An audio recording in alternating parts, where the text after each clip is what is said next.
الرحيم. اللهم كن لوليك الحجة ابن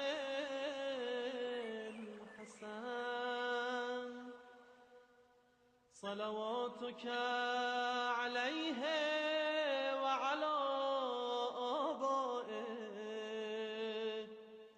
في هذه الساعة وفي كل ساعة وليا وحافظا وقائدا وناصرا ودليلا وعينا